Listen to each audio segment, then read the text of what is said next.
Hello, ladies and gentlemen. This is Energy Week with George Harvey, myself, and Tom Finnell. Wave to the people, Tom. Hi, people. Say hello, Gracie. And this week our guest is Paul Cameron, who is the energy coordinator for the town of Brattleboro, as I recall. That's right. And we will be starting out, for those of you who don't know, I get up every morning at about 4. This morning I was up at a little bit before 4. And I look through the news. I do web searches and find the things that I think are interesting that relate to energy and global warming.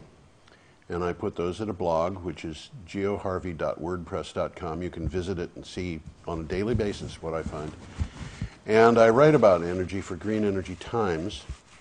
And I figured that doing that, it would just make sense to be able to sum it all up once a week. So that's why BCTV has been good enough to have us in. And I guess we will just launch into the week's news. Starting last Friday, this I thought was really interesting, this first item. It's not a big item because it's not something that is coming to market yet, but it tells you where we're going. A U.S. renewable energy startup says it has developed effective scaled-up production methods for spray-on solar PVs. New Energy Technologies developed the technology in collaboration with the National Renewable Energy Laboratory and the University of South Florida. Now, the fact they've got NREL and University of South Florida involved tells you that this is not a fly-by-night operation.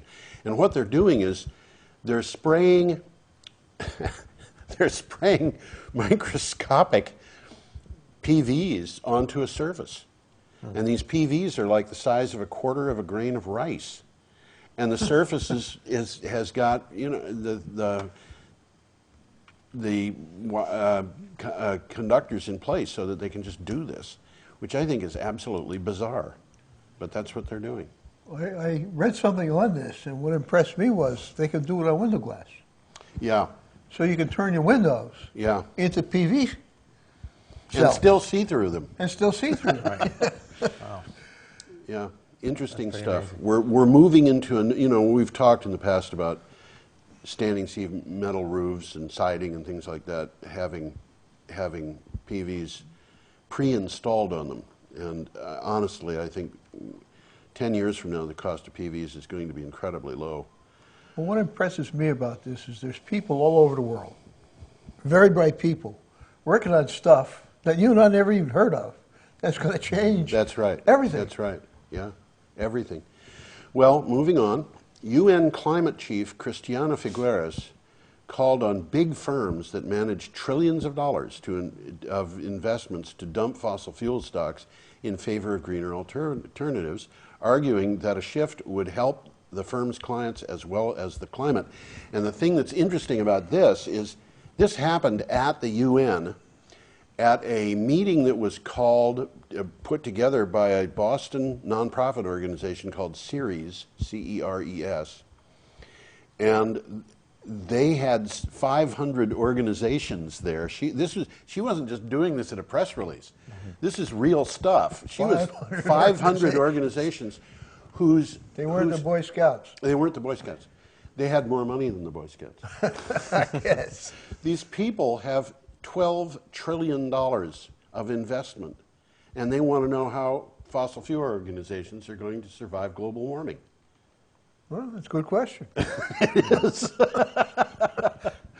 Yeah. So she was talking, you know, this was not just big firms that manage trillions of dollars. This was huge firms that manage trillions of dollars, and lots of them. And some of these companies are getting very upset about the fact that their portfolios are endangered by climate change. This next one I thought was also very interesting because it kind of gives a picture of something that people are not likely to think of. Vietnam has been in the news a lot in the last year because they're planning on putting in a nuclear power plant. Yeah. And one of the things that I had noticed all along was if you look at nuclear power plants being installed, they aren't being installed for the most part in certainly not in Germany, very few in the United States. a lot of large industrialized countries are not installing nuclear power. I don't know that there are any in particular going in France. The UK has got 3 going in, and the prices that they've been dealing with in those things are just outrageous.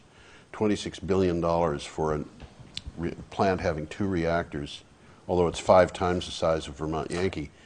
But it will cost $1.6 billion just to put that thing on the grid.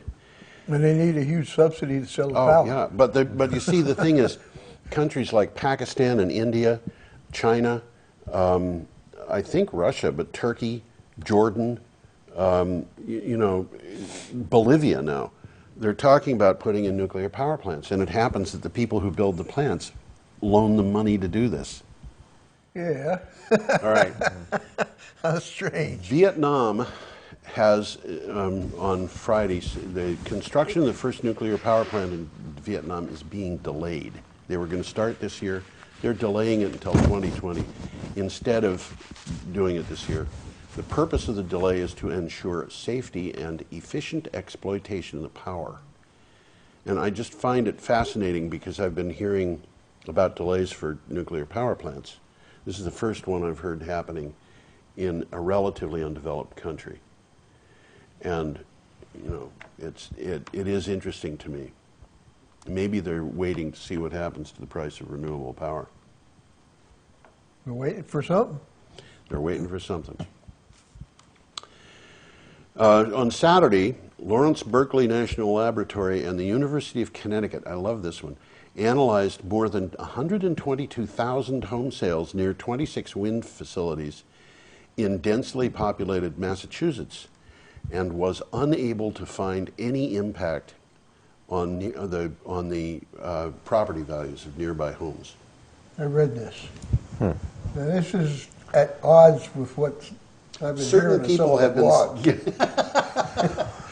Well, they got a You record look like value you want of to your say house. something, Paul. Well, anti-wind activists often say that living near windmills hurts property values. Yeah, Yeah. And the exactly. people want to move away Yeah. from them. So that's interesting to hear. Yeah. I heard this first at a meeting about a year ago up at the high school. And the person who was, 3 people all said this, and they were all, I don't know, they sounded like they were extremely emotional about it.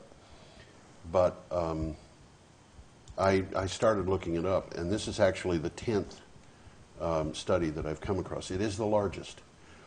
But the 10 studies, of the 10 studies that I came across, that I looked at, and they're all studies that were done by organizations like Lawrence Berkeley or the University of Connecticut in this case, but also the University of New Hampshire, the state of Massachusetts. There was one done by a financial organization, maybe 2. It might have been Navigant Systems subsidiary, or it might have been Lazard Frères. But they all agreed. They all basically said there's no difference. The price is unchanged. One of them showed a slight decline in property values that they thought could conceivably have been related to the presence of a wind farm. It happens that in this particular one, there was a slight indication of an increase in property values, a 5% increase, and they thought it's conceivable that has to do with, but it was not something that was statistically significant. And there were 2 other studies that did that too. So there's no difference. And I did read something on this, on something similar, or maybe it was the same article. It said that before the actual projects were constructed, there was a decline in property values. Yes. But once they were constructed, the property values actually increased. It was earlier than that, Tom. It was when they announced that a wind farm was coming. There was a very slight, not big, very slight reduction in property values. But then, as soon as people started actually getting involved in the thing and seeing what was going on and so forth, the price recovered, and then it continued possibly to go up. So maybe it has more to do with the perception of how it's going to affect. Well, you know, Paul, someone. this is an important thing. The perception is really, really important. Yep. I've seen studies that say that wind turbine syndrome is not very well tied to the presence of wind turbines, but it's very well tied to the presence of anti-wind activists. And Well, you've heard me say it before. It's caused by a virus, and the virus is spread by word of mouth. right. Okay. Vermont lawmakers have a plan to open up the state's so-called net metering program to match the growing demand. Everybody in Vermont should know this.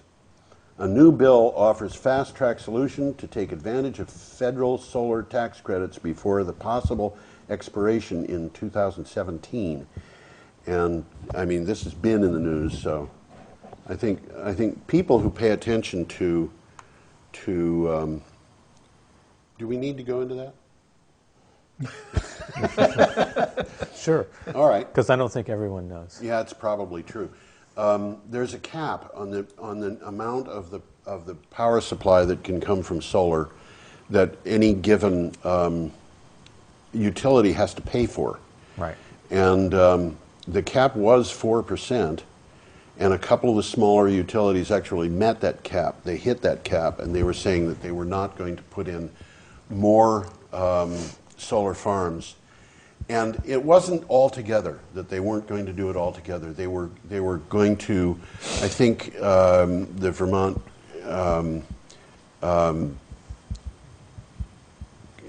what is it? The cooperative, the Vermont Electric Cooperative? Electric Cooperative, yeah, said that they were still honoring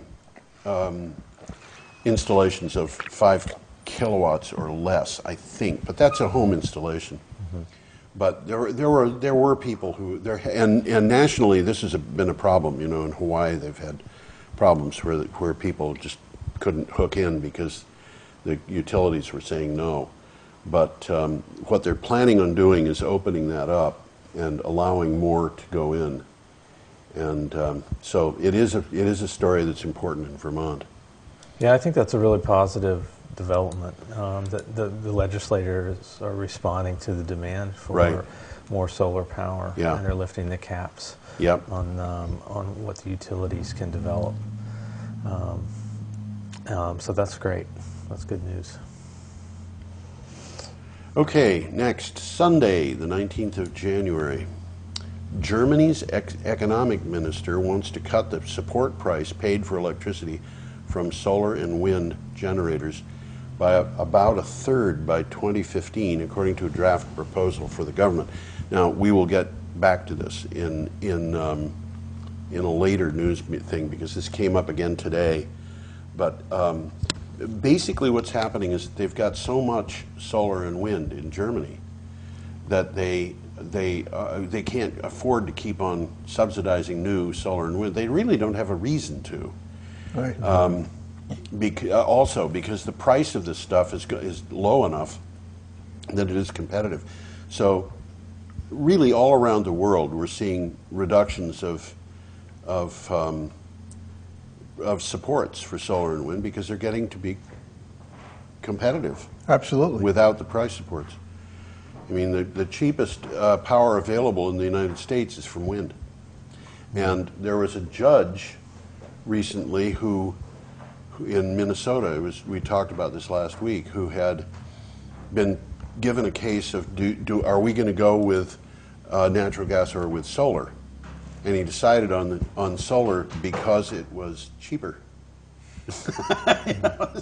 Cheaper than natural gas. Cheaper than natural That's gas. an interesting thing. Yeah, and Very well, the other thing too, and he may have taken this into account, but I didn't read it in the stuff that I read about that case.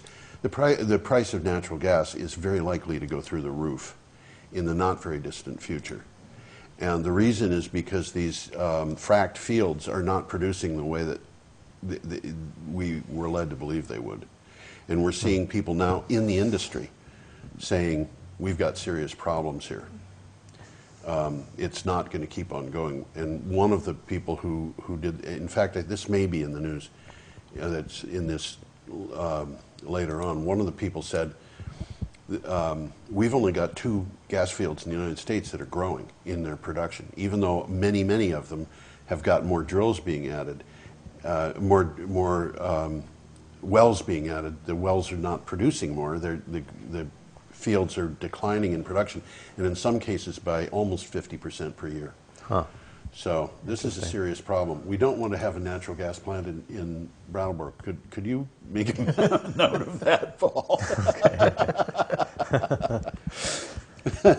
Okay. Doesn't seem likely anytime soon. I don't think it is, but you know they're expanding natural gas in Vermont. Uh-huh. You know, they're up around Middlebury and Rutland. Just the pipelines, they're not exploring for it. No, they're not Right. exploring They're for bringing it. pipelines. They're just putting in new pipelines, and we've talked about that also. There are other reasons why you might want those pipelines in, because they can conduct other things besides natural gas. They can conduct biogas, which is why Middlebury College, for example, wants to be tied into it. Right. Nearly a third of Japan's local assemblies, including those at prefectural level, have submitted statements calling for the abolition of nuclear power plants to the Diet. I think it's Diet, not Diet, but since the... It's the parliament. It's the parliament, yeah. I actually looked that word up, by the way, and it is related to the word diet in English. Oh, is it really? Yeah, it's, what it means is daily. Okay. But since the Fukushima crisis, and I don't know if you guys want to talk about that, we can briefly, but no? Okay.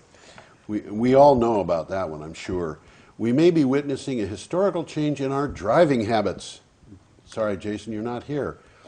It is not so much that our automobile love affair has ended, rather that maybe, just maybe, it's not quite as hot and heavy as it had been.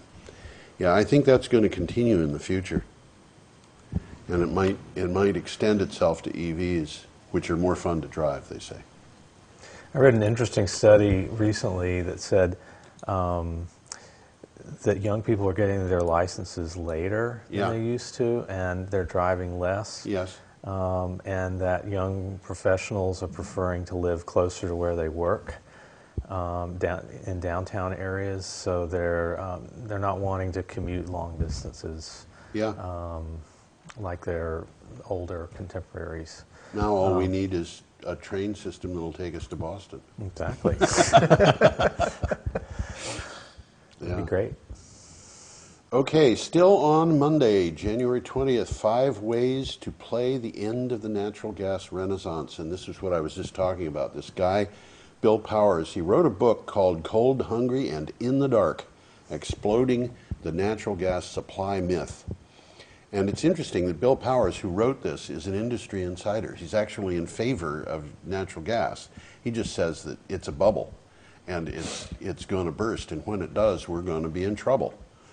And he makes a compelling argument of that, and we could probably sit around and talk about that for 2 hours, but anybody who wants to find out about it, you can go to my blog, geoharvey.wordpress.com.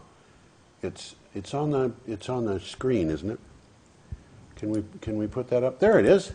Wow, makes me feel important.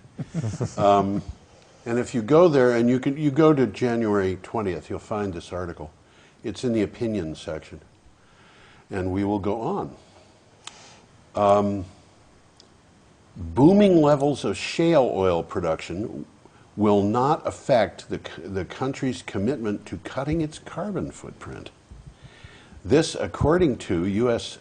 Energy Secretary Ernest Moniz, efficiency, alternative fuel use, and electrification are the 3 prongs the United States should use to get off oil. This is from the head of the Energy Department. That's encouraging. Yeah, it is. We've talked, Paul, a lot about heat pumps. Yep. And the use of heat pumps and how they are so efficient. It's actually, the numbers that I'm seeing say that heat pumps are about as expensive as cordwood to use to heat a house. Yeah, they cost about half as much as using fuel oil per BTU of heat delivered. So they're extremely efficient and very cost effective.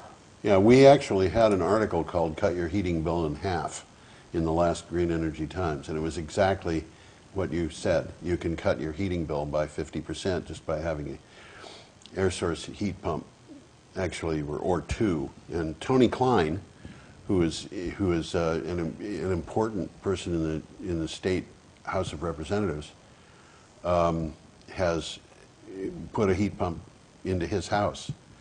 You know, and he commented on that. We had a nice picture of him when he was in his early 20s with long hair. Now, of course, he's got no hair at all. Oh, well. Funny how that happens. Yeah, but in his case, I think it happened on purpose. Okay, Tuesday, the UK government faces criticism for failing to make people aware of the fact that heating systems could trim bills by 45%. They're failing to tell people that they should be getting heat pumps. And they're getting a lot of criticism for it. The energy situation in the UK is bizarre. I don't understand it. It's almost like the country wants to spend as much money as it possibly can. A new report yesterday shows a widespread lack of awareness from the public about switching to renewable heating. And an air source heat pump is considered renewable. Mm-hmm. You could hook it up to your PV system, and you know, if you've got a net metered PV system, you could just run it. So right. The PV is running the heat pump. So not right. only have you stopped having electric fuel, bills, you've stopped having heating bills here in Vermont. Yeah. And you're off of fossil fuels, too. You're off of fossil fuels, that's right. In Australia, a new report suggests that improving economics for solar and battery technology mean that by 2020 it would be cost effective for new housing projects and regional towns to employ standalone power systems and go off-grid. Huh. And you know what? The numbers that I'm seeing, I think it's going to happen before 2020, and it's going to happen in the United States. It's going to happen right here in Brattleboro. We're going to find that it's cheaper. It's going to be cheaper to go off-grid for the town. You know, and what is a grid? It is what it is to a person who's off-grid. It's not entirely off-grid, who's grid-tied, but has its own system. Yeah. It's a way of balancing the load. It's a way, you know. Well, here in southeastern Vermont, we've got some good sources of hydropower. Bellows Falls, we've got Vernon, we've got Searsburg, or is it Wilmington? Well, you know, there's a guy named James Perkins who runs that company called Little Green Hydro. Mm-hmm. And I asked him to do a study. These are just little ones. I asked him to do a study of the Whetstone Brook and how much power could be generated in the Whetstone Brook using no dams, just taking excess water out of the brook, running it a couple hundred yards down, putting it back into the brook, with no change to the wildlife or anything like that. Yeah. And he said he would do that. I want to have him on this show. But you know, years ago, there were businesses along Main Street that got power from the Whetstone. There was a powerhouse right near the mouth of the Whetstone where it meets the Connecticut, and there was a belt that the water power ran that was connected to these industries or businesses along Main Street. Yeah, I believe so. So it was direct. That's the way they did things in those days. It was direct power. The water turned this wheel, which drove the belt, which these companies hooked into. And the powerhouse is still there. You can still see it right there, just below the Main Street Bridge. Is that the one that has the sign for the coal company or something on it? It's right next to that. Oh, okay. It's a brick building. Okay. Behind the coal building. Yeah. But you can still see it there. Wow. So it's been done before. The potential is there. Yeah, that's how they did things in those days. I mean, Brattleboro is here. Most of these little towns in the West River are here because somebody built a mill. Right. Yeah. Exactly. You know, basically it's all lumber, but yeah, you know, it was a mill. And when the Whetstone is running, it's got a lot of power in it. A lot of power. Absolutely. Yeah. You know, I was thinking at one time in my life of buying a house that was, somebody had dropped a tree, big trunk, into a brook.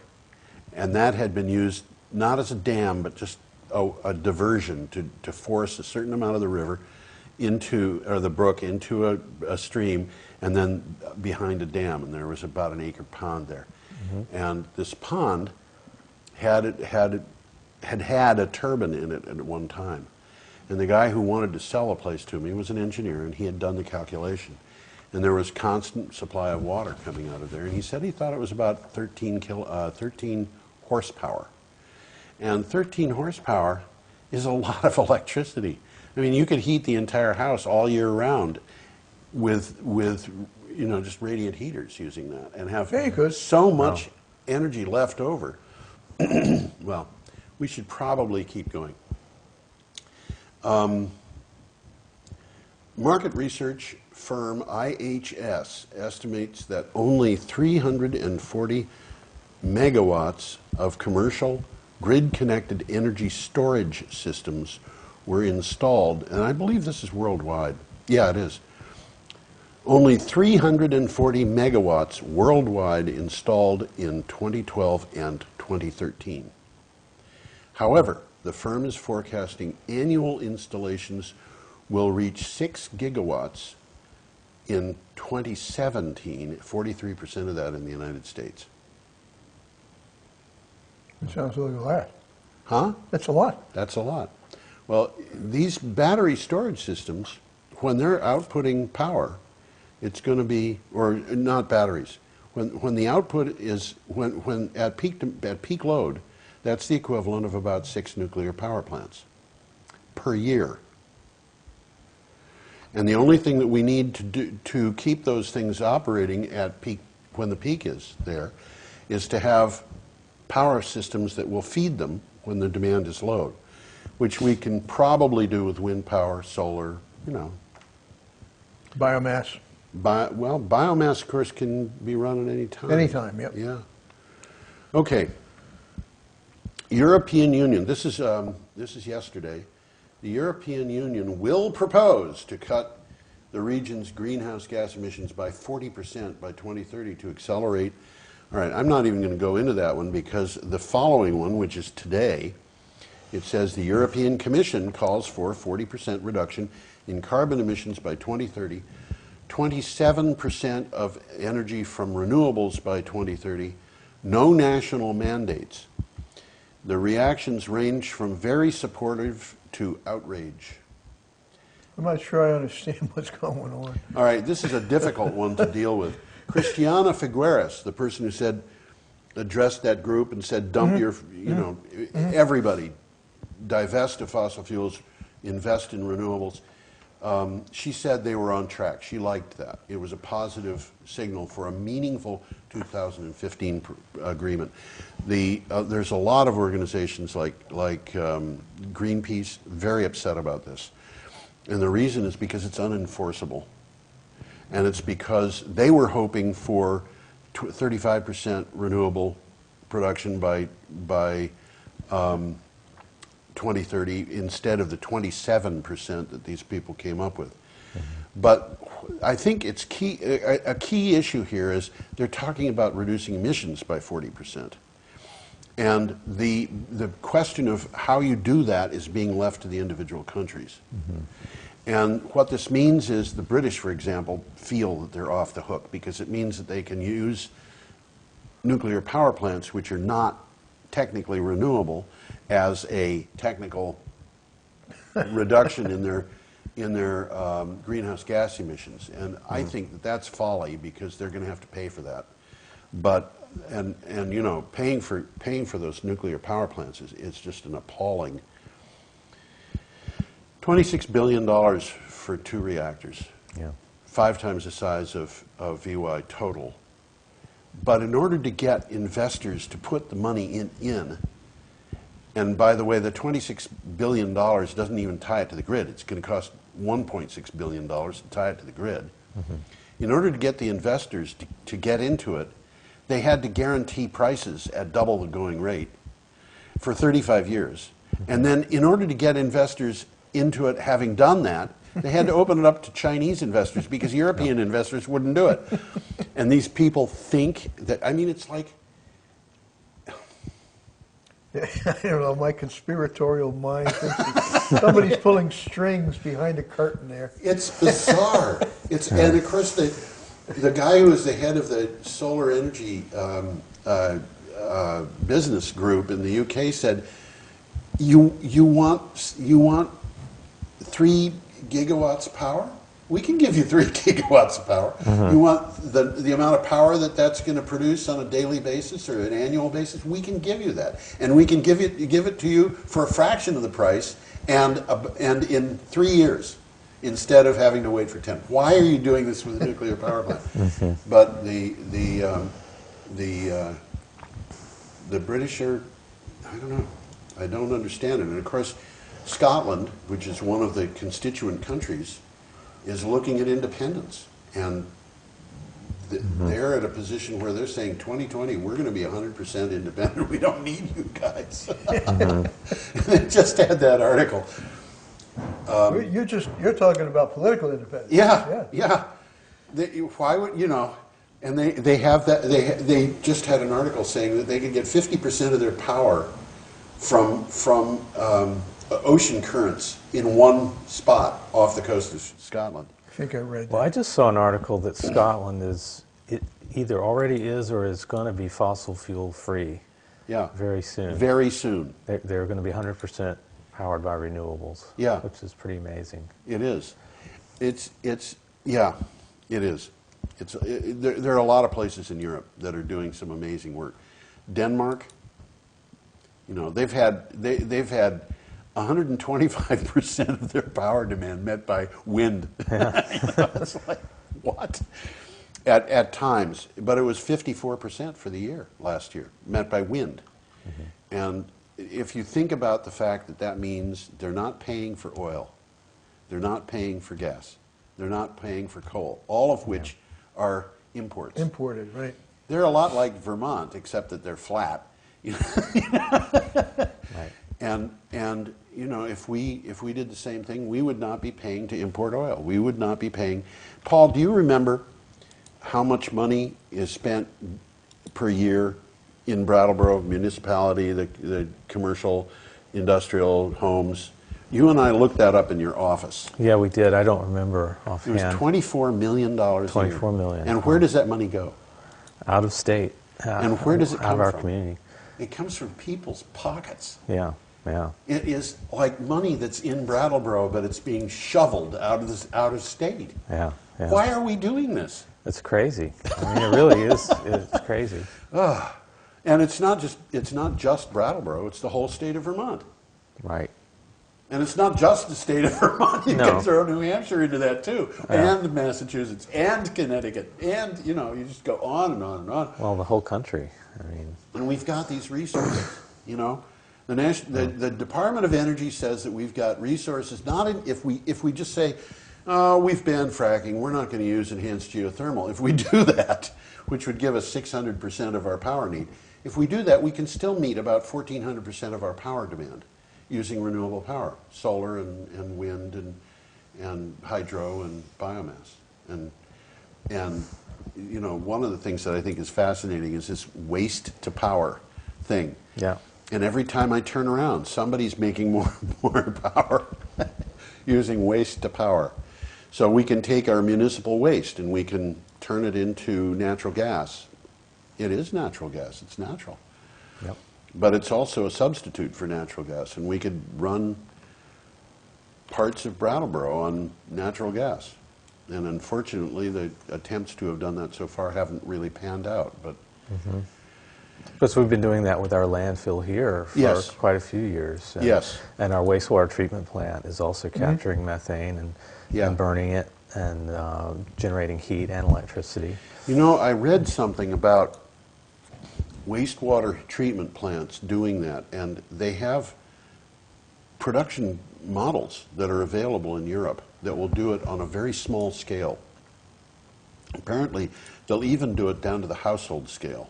I don't know how feasible it is to capture methane on a household scale. It might be interesting to find out. But I was thinking that it might be possible, maybe nobody's thought about this, to put a couple of those things along the Whetstone Brook in order to stop using that pipe. You know the one I mean? No. Well, if you go down to the co-op and you walk across the footbridge, you'll look into the water, you'll see a pipe about this big around. And what that's doing is it's just running down the brook, taking municipal waste in it. I mean, this is something that is kind of scary. It was designed in the 1950s when things like that were okay. Right. But if that thing broke, the town would be facing heavy-duty fines. Yeah. Yeah. And you know, I have asked at various times at town meeting and so forth when I could just kind of buttonhole the people involved, how much would it cost to replace that pipe? And I'm told figures that are really outrageous, millions of dollars. And it just occurred to me that you could probably have tiny waste treatment plants down that brook at intervals and just pump Digesting the waste as it digesting the goes. waste, yeah, and producing methane. Interesting idea. Yeah. We'll see. We'll see. Things are going to happen.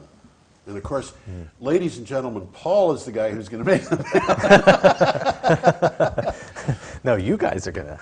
I think we're going to do all it of us. together. All of us are going to do it together. Yeah. All of us have our part. Right. Anyway, we were talking about the European Commission call for a 40% reduction in carbon emissions by 2030. There was an interesting article that I didn't put in this that appeared recently where somebody did a study and they basically said that by using less than 1% of the gross national product of those countries, they could achieve that goal. And you see, there's an important thing here that is important about this business of renewables. If you wanted to get 40% reduction in carbon emissions and achieve 27% of the power coming from renewables, how would you do it? And my guess is that the answer is going to be efficiency. That's a huge part of it. Huge part. I mean, there's so much potential for increased energy efficiency. I mean, there's just so much waste in our homes and our businesses, particularly in our homes. We just waste so much energy. Why are we heating the outdoors? Yeah, exactly. Exactly. Doesn't make sense. Point, why are we paying to heat the outdoors? Exactly.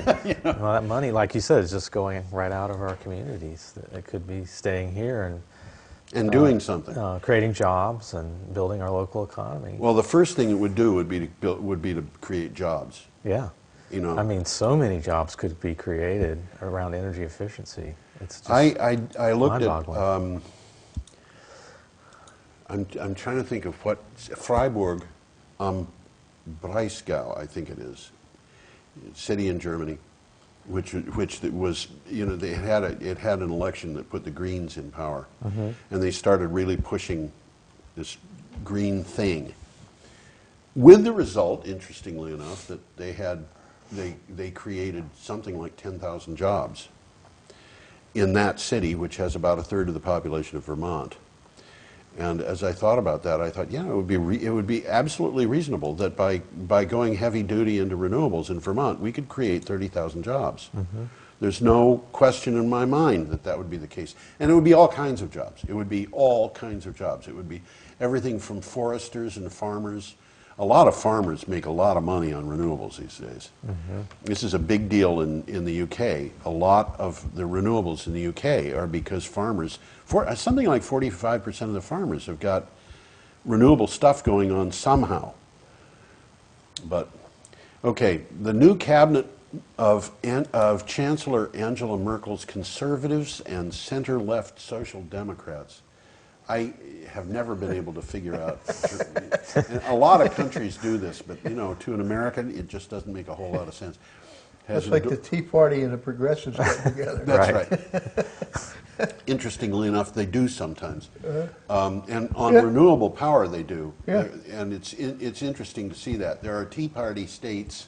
There are states where the Tea Party is very, very into renewable power. That's correct. And you know, there are reasons. There's nothing more democratic than solar, you know. Yeah. Absolutely. They have endorsed key points of a planned revision of the renewable energy law, this Energiewende in Germany, in a bid to limit subsidies and price hikes. And my take on this is they're looking at this thing and they're saying, when we get over 50% of our power from time to time and over 25% of our power continuously from renewables, they don't need subsidies anymore. Mm-hmm.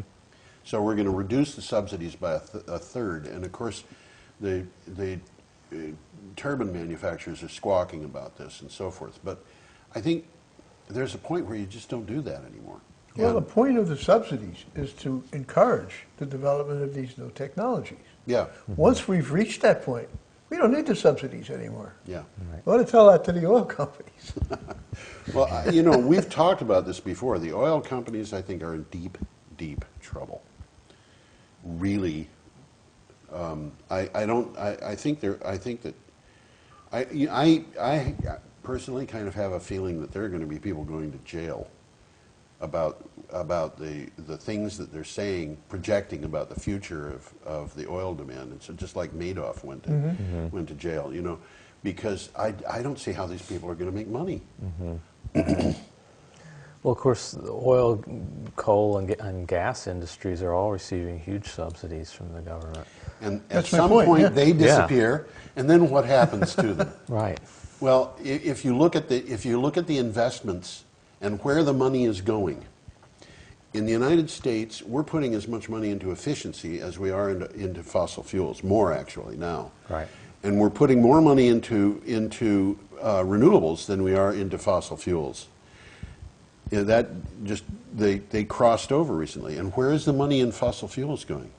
A lot of it, huge amount of it, is going into exploration and fracking. Mm-hmm. And if the fracking fields don't play out, and we've seen that, you know, some of these fields have 47%, almost 50% decline in their production year over year.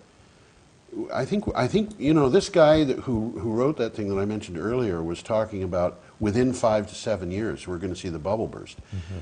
Personally, I think it's going to burst before that. Mm-hmm. I think it's going to burst well before that. And one of the things that could make it burst is, what do they do when we stop giving them $545 billion a year, Right. worldwide? Yeah. What if it really was a level playing field? You know. Yeah. How well would would renewables do then? Yeah. You know. Well, but it's a loaded playing field right now. It is in favor of fossil fuels. Yeah. Yeah, and there are a lot of small countries in this world who can look at this and say, why are we giving these people money? We can use that money for other stuff. Yeah. You know, and if they were to invest it in landmines, it would at least take it out of the atmosphere. Right. Yeah. Yeah. And the last item that I have here is Volvo construction equipment site, and I'm not going to try to pronounce the sound. It's BRAAS and the second A has a little circle over it. And I don't pronounce Swedish. I can pronounce Welsh, but I can't pronounce Swedish. Completed its journey towards becoming a carbon dioxide neutral site. It is the first construction equipment production facility in the world to be powered entirely by renewable energy. It's just Wow. I don't know that really by itself does much, but it certainly makes a point. It does, yeah. You know, I'll tell you what it reminds me of. Years ago, I worked for about a year in a patent office in Washington, D.C., working on patents. And I told one of the attorneys there that I wanted to do something with my life that would combine three passions. And this guy appreciated this because patent attorneys all have to have technical expertise.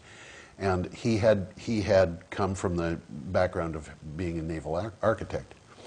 And I said, I want to do something that it has to do with high tech.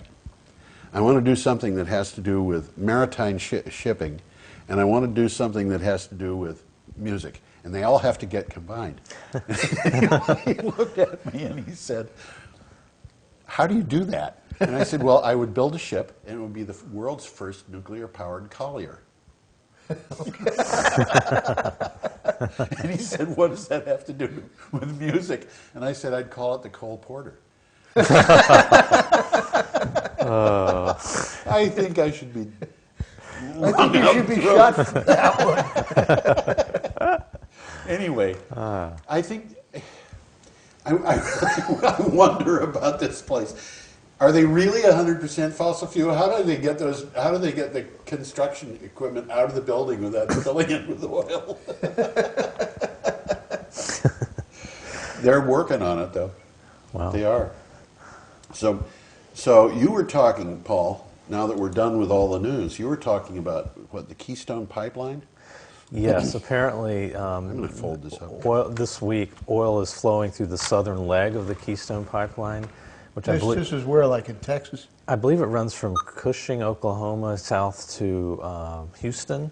Okay. And that part has been approved and then built. And so oil is running in that part.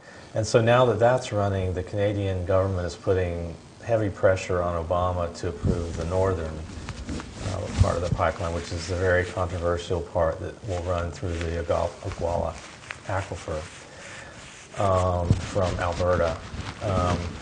So I don't know. I just got an email from an activist group asking people to send emails to Obama. So they were saying he should have made a decision by now, the State Department, and Obama should have made a decision. They haven't yet, but that may be coming very soon. But the Canadian government is putting a lot of pressure on him to approve that northern section of the pipeline. Now, my understanding is that John Kerry is an important character in all of this, and that he is very much against the Keystone XL pipeline. Well, he's made climate sort of a centerpiece of his term as Secretary of State, and he's done a lot behind the scenes, and he's made a lot of speeches about climate, and so he's saying the right things. You know, whether the State Department will do the right thing or not is an open question. It's hard to know. It's really hard to know. Especially when you've got pressure coming from the Canadians. Right. I know that may sound ridiculous to a lot of people, but it isn't. Well, their population is so small compared to the United States that there are people who think the United States can just walk all over Canada. And I don't know any Canadians who agree with that, but... Well, they're one of our closest allies, maybe the very closest, and I think we probably don't want to antagonize them more than is necessary. But I also think Obama has said some things. I mean, he said that the State Department would make a decision about the pipeline based on whether it would raise carbon emissions into the future, which is really important. The fields in Alberta, are they fracked fields? Well, it's not natural gas. It's this shale oil. Shale oil. Well, they fracked the shale to get the oil. Yeah. So what I understand is they inject chemicals and high pressure water at high temperature. At high temperatures to basically melt this very thick viscous oil so that it can flow and be pumped up and out of the ground. And it's this incredibly destructive process and creates very toxic waste. It's got all sorts of bad chemicals in it, and it's got grit. I mean, it's just in every way imaginable, it's a disaster for the environment. Yeah. I see that the U.S. EPA was very upset about this. Yes. Recently they said that this should be the province of the EPA in the United States because it had in the past not been because it's underground. And but the EPA was able to do something about it for offshore stuff. Right. And this is a political issue that's very, on the one hand, it's very contentious, and on the other hand, it's very strange, I think, because there seems to be a lot of there seems to be a large number of people who are objecting because they're turning on their water taps and having gas come out, or Yeah. they have strange smells coming Well, this up. is a different place, a different issue, but it's related. It's Yeah. related. Yeah. Well, it's affecting the Native American population up there, the Athabascan, and they've been some of the prime movers behind the resistance to this because it's on their native lands, their ancestral lands that are being destroyed forever. Now, the materials that are being injected underground, if they come up, which they very likely will, Yeah. they come up and just poison the surface. Yeah. I mean, there are these pools of toxic waste just littering the landscape. I mean, if you see aerial photographs of the area, it's unbelievable. This is a time when I should be able to access something like that and put it up Yeah. on the screen. That would Because be some good. of the aerial photographs of the tar sands areas are sickening. Yeah. They've taken some of the most pristine land in the world and turned it into waste. Right. And not just for the size of a football field, for almost the size of the state of Vermont. Matter of fact, the entire area of the tar sands, the entire greater area is about as big as New England. Yeah. I mean, it's not all developed, but if they were to develop that, Yeah. this is a huge amount of land up there. And there are people who are saying, you know, let's party. We've got a limitless supply of gas or oil, gasoline. We can drive our muscle cars wherever we want to go and put on as many miles as we want. They don't realize that it costs $2 a gallon just to get this stuff out of the ground. Right. Which means that there's no way this is going to bring down the price of oil in the future. Not at all. No. No, in fact, I've heard statistics that it could actually raise the price of gas in some areas, but it definitely won't bring it down.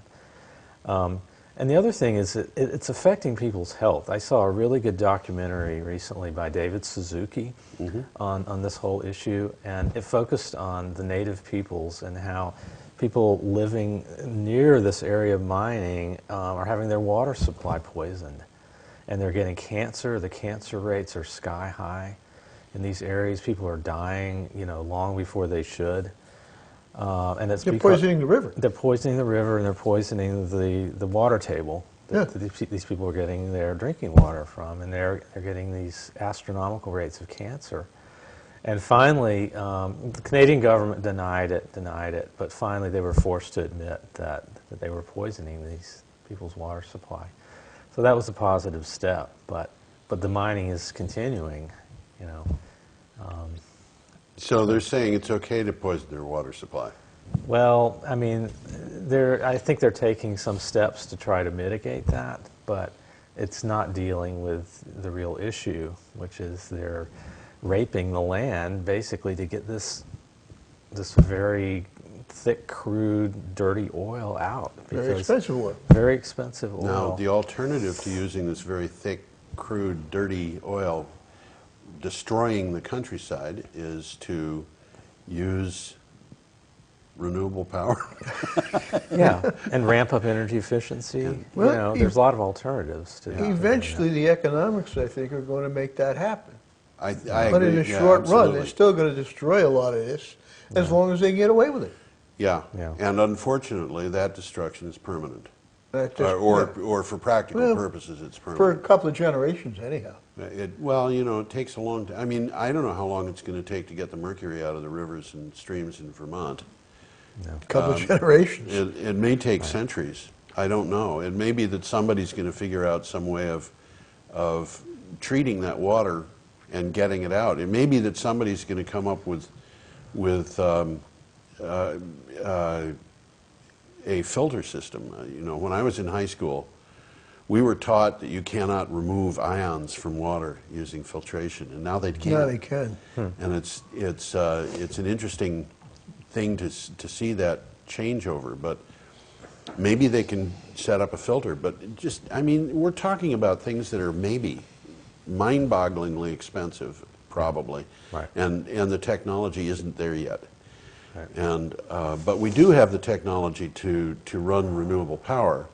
We do have the technology to turn to efficiency. Yeah. Absolutely. By the way, people out there, I mentioned I'd love to be able to show you some pictures of the tar sands. If you're not familiar with what's going on up there, Google tar sands and then look at images. Yeah. You're going to get page after page after page of what they're literally doing right now, what it looks like today. Yeah. And it looks like a war scene. I think a war scene wouldn't be as bad.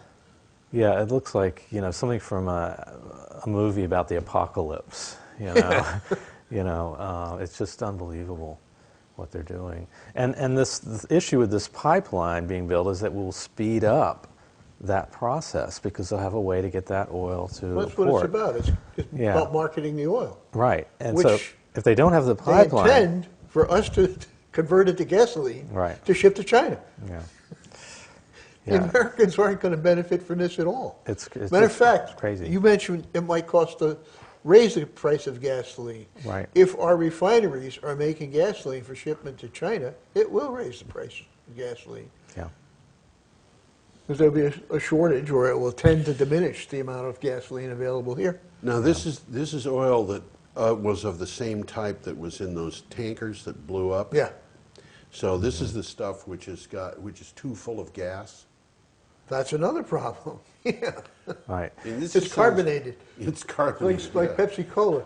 Yeah, right. There was another pipeline carrying this oil ran across this area in Michigan that there was a leak that contaminated the Kalamazoo River. Kalamazoo, right. It was a horrible accident. This was a year or two ago. So these pipelines, see, this oil is very corrosive. It's full of sand and grit, and it's not like conventional oil, and it just scours the inside of these pipelines and creates corrosion.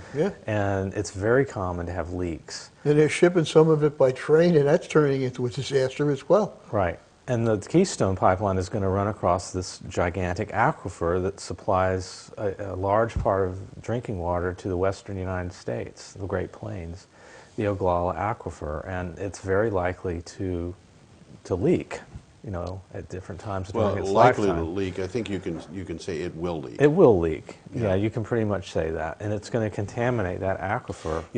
Every once in a while I think about the fact that we do these things underground and we don't even see what we're doing. And are you familiar with the Bayou Corn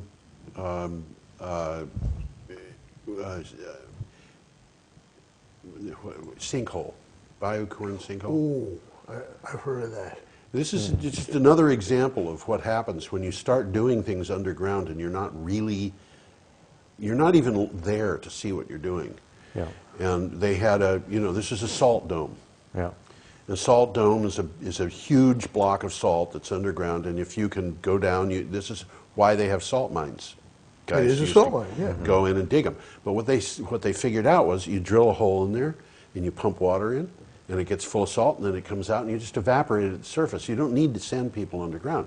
That sounds nice. Sure. So they put a salt, this thing over a salt dome in Louisiana, and they just drilled hole after hole after hole, and each one made an area about 100 yards across in the salt that was just a big cavern, and they would push the pipes deeper and deeper. So these caverns were basically cylinders, and the fresh water would be pumped down, and they'd get the salt at the top. Well, I think they did about 80 of these, but when they finished, somebody said, "Well, what are we going to do with these things?" And somebody said, we could use those to store natural gas. We could store it under pressure. We could store it as a liquid down there. So they started doing this. And then one of them collapsed. And they had a sinkhole that was several acres of sinkhole. And this thing just collapsed in there, and strange things started happening where bubbles started coming up of natural gas and oil and things like that. So they had to get all the gas out of the rest of it. But it turns out that they're moving water through these aquifers, and they could destroy wells that are 20 miles away because they've been storing petroleum products in places where there had never been petroleum products, where they had removed things from the ground and not been paying attention. Now this Keystone Pipeline is going to go from Alberta to Texas? To Oklahoma, I think. Oklahoma. And yes. And then And it then already that's another goes one. to Texas. Yeah. So we've got a pipeline that's probably well over 1,000 miles long. Mm-hmm. So we've got about 1,000 miles of Potential problems. Yeah. Yeah. Underground, and a lot of it affecting potentially aquifers, potentially ground surface water. Yeah. It goes under rivers. It goes under, basically, we're playing games with the environment so somebody can make money. Another scheme they have is to pump tar sands oil through New England through an existing pipeline that runs across a corner of Vermont, the Northeast Kingdom. At the opposite direction the pipeline was designed for. Right. It goes to Portland, Maine. So that's a real concern. And Because that pipeline is how old? I'm not sure. I think it dates back to It's the 50s. not new. by any 50s or 60s. I think the 50s or 60s. It's fairly old. Which means that it's already probably of questionable quality because of its age. Yeah. Because of its age, right? And of course, it crosses wetlands. It crosses the Connecticut River, Sebago Lake. lakes. Again, there would very likely be leaks that are going to contaminate drinking water supplies. We have finished our hour, and I don't know how much past our hour we are. Do you? But in case 7 minutes and 30 seconds. Well, in that case, bye everybody. For those of you who have stayed with us, you're probably watching us on The internet. So, thanks for staying. Okay.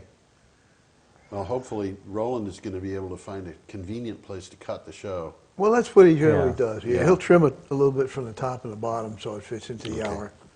Well, I'm sorry, I broke in and you were saying something.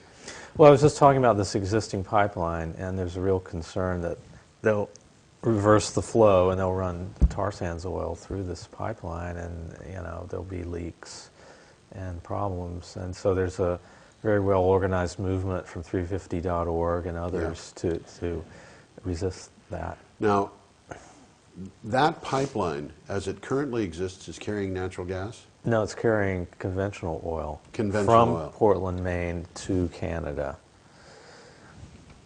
Yeah, it's bringing in Middle Eastern oil. Bringing And it in, was bringing it up to Canada to be used up there. right.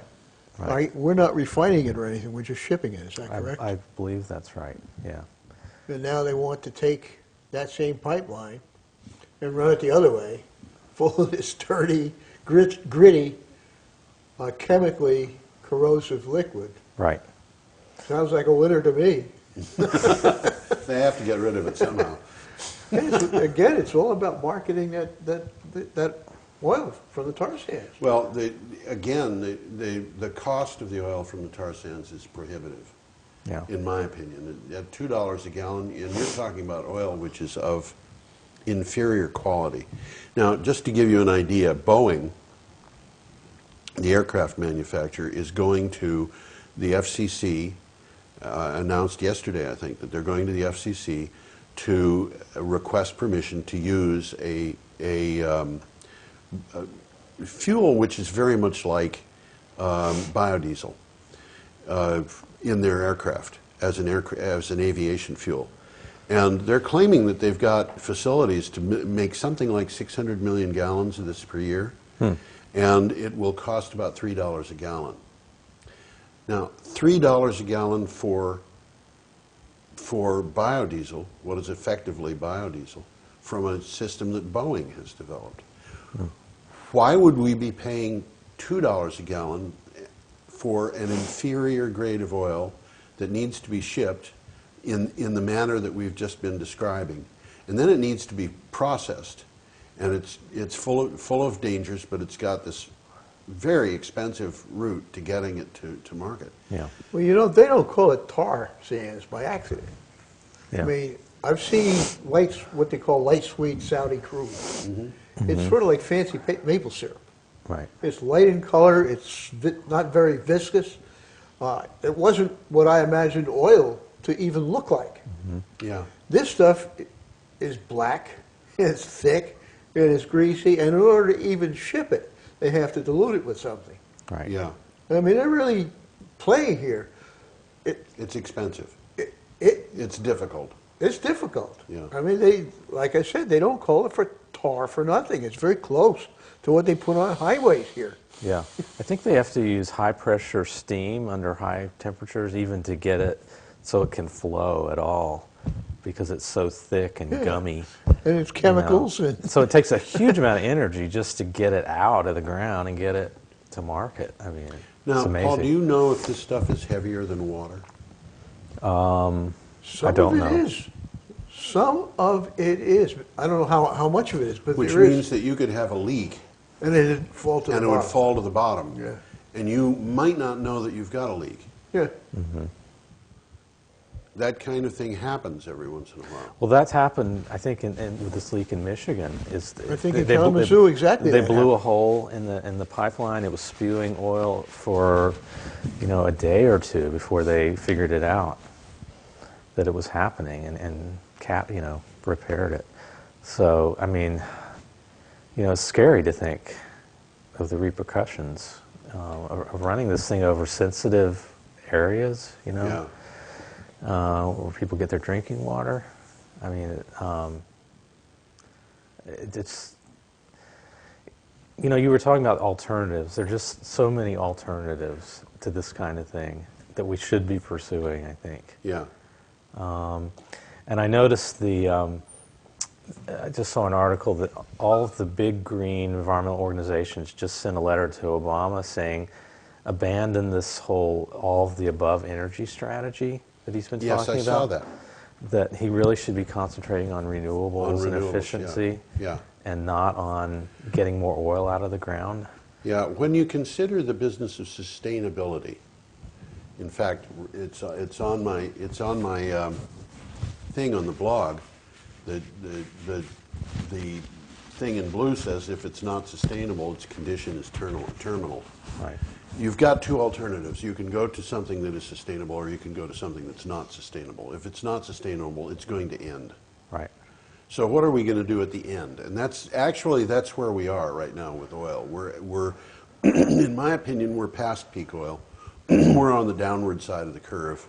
And I think the downward side of the curve is getting steeper as we go along. Yeah. And what's going to happen is those people who are smart are going to be looking for alternatives before the crisis gets to be too expensive for them personally. Right. Or for the corporations. And we're seeing that happen. We're seeing large corporations putting a lot of money into renewable power. Google being an example, but it's not even the biggest example. My recollection, and I could be wrong about this, is that the company that's putting the most money into renewable power is Walmart. Am I wrong about that? It could be. I know they're putting a lot of money into. A lot of the retail Renewables. organizations are getting into it. They got flat roofs to put up solar. Right. IKEA is Yeah, IKEA is Swedish one, company. absolutely. But we just saw Volvo doing this in a factory that's manufacturing equipment. And these people, Google being one, Apple being another, but I mean, you look at Google, you look at Apple, you say, well, they're computer organizations. Yeah, but Volvo is not. And IKEA is not, and Walmart is not. And these people are starting to look at this and say, we've got to be there and ready. I think it's simpler than that.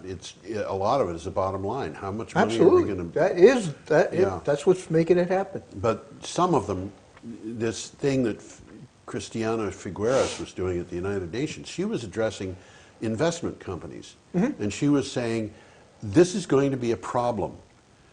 You know, the series had these people down there talking about this because investment organizations, banks, insurance companies, mutual funds, retirement funds, are facing a situation where their investments are being threatened. You take, for example, a bank in Nebraska. If the Keystone XL pipeline crosses an area where they have a lot of mortgages, and there's a serious problem there. Talk about wind power reducing property values. Right. Keystone XL could really reduce property values very, very fast. Oh yeah. And we don't have the study. You know, in the case of wind power, we've got the studies that show that this is not true. Property values are not reduced. But we don't have the study available for what happens in Nebraska or Vermont, for that matter. Right. What would happen in the Northeast Kingdom, what would happen along the Connecticut River. And that would include all the towns that are along the river, including Brattleboro, Bellows Falls, places like that, Hanover, New Hampshire. What happens if you've got a serious leak into the Connecticut River? Yeah. Yeah. I mean, you're affecting millions of people. All the way down to the sea. Down to, you know, Long Island Sound. Yeah. So, yeah, I mean, and the potential for an accident is so high, you know, because this oil is so corrosive, and you're running it through a pipeline that's quite old, and it's not suited for that kind of oil. Well, let's do it. Let's stop the thing down.